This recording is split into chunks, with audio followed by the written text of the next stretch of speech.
Ouagadougou, 2015. Ce que vous demandez est impossible. Je comprends vos demandes, mais c'est impossible. Monsieur Cassel, si vous n'augmentez pas nos salaires de 100%, nous continuerons la grève. Bien. Dans ce cas, je licencie tout le monde et je ferme l'usine.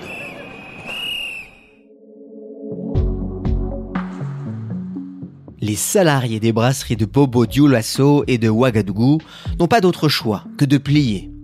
Au Burkina Faso, Castel est le premier employeur. Ils ont besoin de leur travail. Je vous raconte aujourd'hui comment Pierre Castel a bâti un véritable empire dans un empire en se lançant dans l'activité brassicole sur le continent africain. Dans ce deuxième épisode, Pierre Castel a du nez et c'est la bière qui va changer sa vie. Donc, comme je vous le disais, faites des choses que vous aimez. Qu'est-ce que vous voulez faire plus tard? Je ne sais pas encore. J'hésite.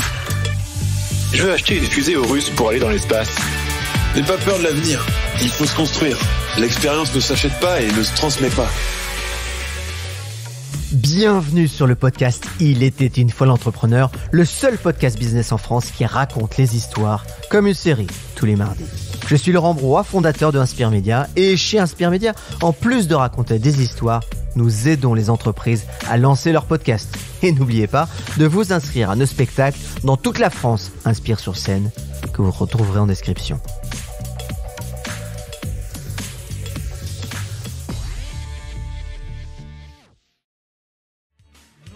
Bar Le Frigidaire, Libreville, 1965.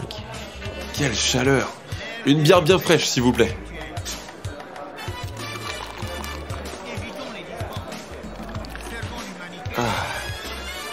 Monsieur Cassel? Vous êtes bien Monsieur Cassel?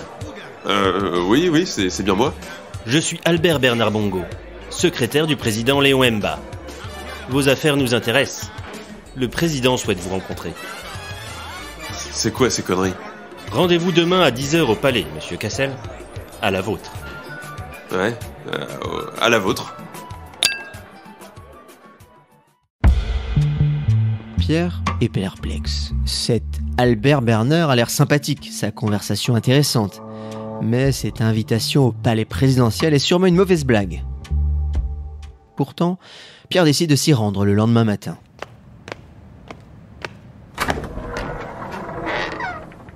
Ah, Monsieur Cassel, vous êtes venu. Entrez. Monsieur Mba va vous recevoir. Monsieur le Président, un honneur. Voilà. Monsieur Mba aimerait que vous ouvriez une brasserie ici au Gabon. Nous ne voulons plus dépendre du Cameroun pour la bière. Nous souhaitons notre indépendance. Ici, les gens boivent de la bière plutôt que du vin. Votre groupe est riche. Vous connaissez bien l'Afrique et le commerce de l'alcool. Montez une brasserie et nous vous soutiendrons. Pierre accepte le défi, en échange d'un terrain. Il se lie d'amitié avec Albert Bernard, devenu vice-président du Gabon.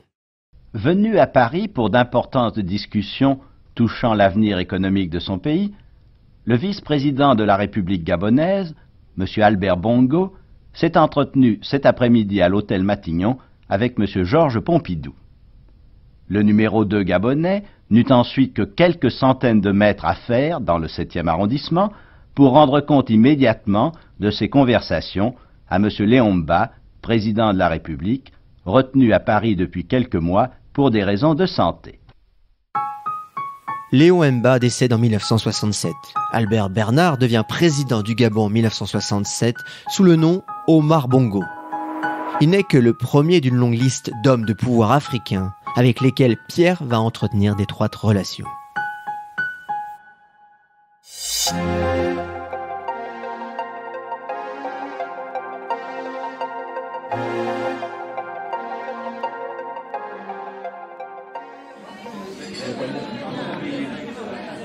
Une régab, s'il vous plaît.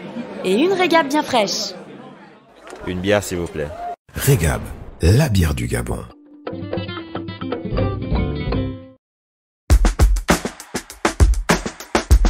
En 1966, à Libreville, Régab est sur toutes les lèvres. La première bière de Sobraga, la société des brasseries du Gabon, fondée par Pierre Castel, est un succès. Pierre ouvre de nouvelles usines à Franceville en 1971, puis à Port-Gentil et enfin à Mouila en 1983. Mais face à ses ambitions, Pierre se sent à l'étroit au Gabon.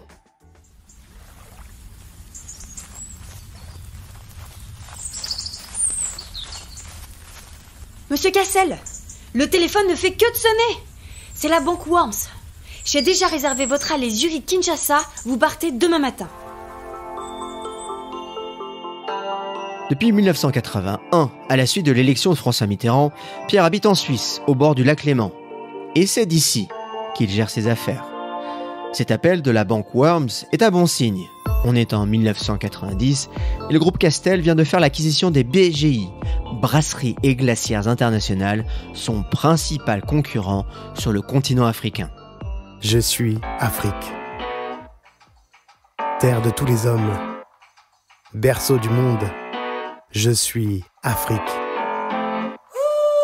Je suis toi, moi, lui, l'autre.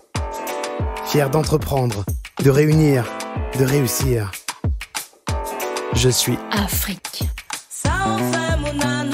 Mélange de vie, de langue, de couleurs, de parfums, de goût fort. Afrique d'essence, je suis libre. Je suis Afrique. Afrique pleine de vie. Je me réinvente. Créatrice inspirée, sensuelle et vibrante. Je suis Afrique. Tournée vers le futur. Attachée à mes origines. Forte d'ingéniosité. Forte d'imaginer, d'étonner. Je suis Afrique des réussites nouvelles. Castelbeer, le goût de la réussite. Une Castel, s'il vous plaît. Et une Castel bien fraîche.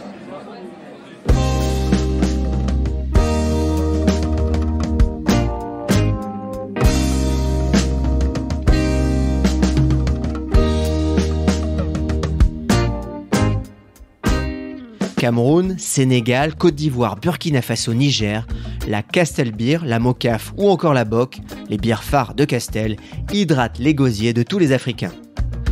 Grâce à l'acquisition de la BGI, le groupe s'implante dans 23 pays du continent. C'est un véritable empire que Pierre gère d'une main de fer. Bien, dans ce cas, je licencie tout le monde et je ferme l'usine. En 2015, à 84 ans, il n'hésite pas une seconde à se rendre au Burkina pour faire cesser les grèves qui paralysent ses brasseries. Pas question de flancher pour Pierre. Cet empire de la bière, le deuxième d'Afrique, représente 85% du chiffre d'affaires du groupe, ce qui lui permet aussi de faire fructifier son activité vinicole en France.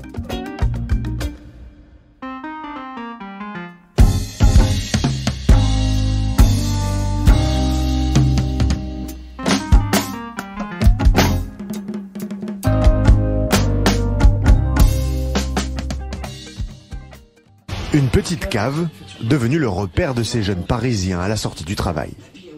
Goûter, savourer et chercher un vin de caractère. Avant, j'achetais dans les supermarchés, j'achetais 1, 2, 3 bouteilles pas très chères. Maintenant, je vais chez le caviste, je prends le temps qu'il m'explique, je prends le temps de connaître le vin et j'achète une bouteille mais qui va être plus chère. La consommation de vin est en baisse de 20% depuis 20 ans, mais les choix se sont affinés. Fin des années 80, la consommation des Français change. La qualité d'ailleurs plutôt que la quantité. Grâce au profit brassicole, Pierre achète des domaines plus haut de gamme. Tiens, Baron de l'Estac ou Roche-Mazet? Baron, ça fait sérieux.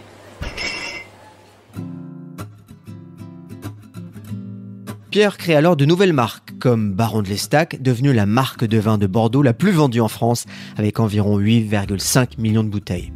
Il rachète aussi la chaîne Nicolas en 1988, forte de 275 points de vente. La grande distribution reste son credo. Il se fout de l'étiquette, il devient milliardaire. Toujours à l'affût des bonnes affaires, Pierre n'a parfois pas besoin de bouger le petit doigt. Au nord-est de Casablanca, les vignobles d'Oulad Taleb se gorgent de soleil. Dans ce domaine viticole, on produit du vin de Ben Slimane, l'une des 14 appellations d'origine garantie que compte le Maroc. Et Bouchaïb, le viticulteur, est sûr de la qualité de son produit.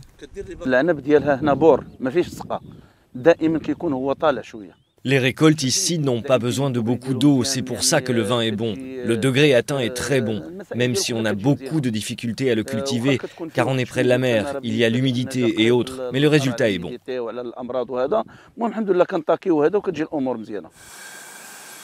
Avec plus de 40 millions de bouteilles par an, le Maroc fait désormais partie des grands producteurs de vin de la région. Votre Majesté Hassan II, c'est un honneur. Monsieur Castel, je souhaitais personnellement vous demander que votre groupe investisse dans les vignes du Maroc.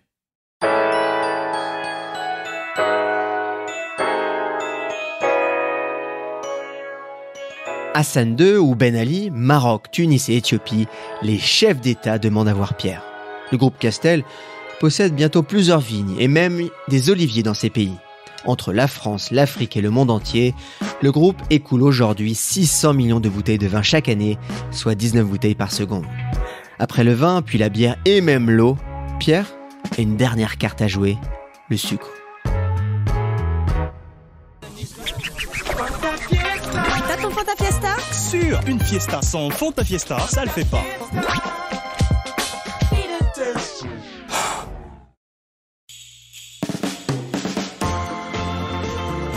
Fanta, Sprite, Nestea, du sucre et encore du sucre. Castel signe un accord en 1995 avec Coca-Cola pour embouteiller ses sodas.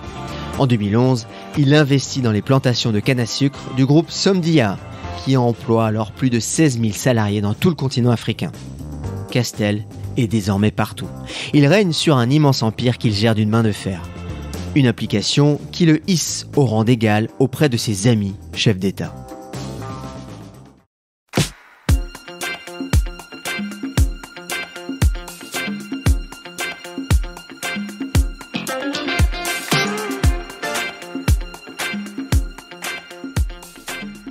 Yamoussoukro, Côte d'Ivoire 2012.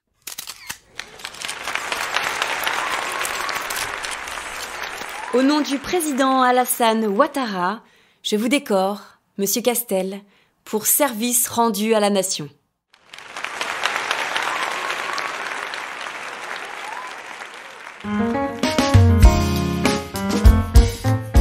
Pierre est encadré par le président ivoirien et son épouse.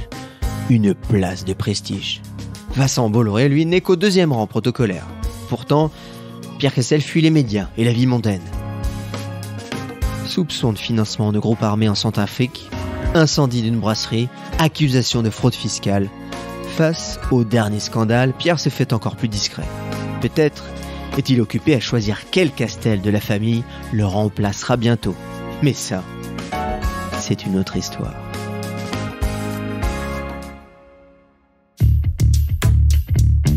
Et oui, merci encore pour votre fidélité.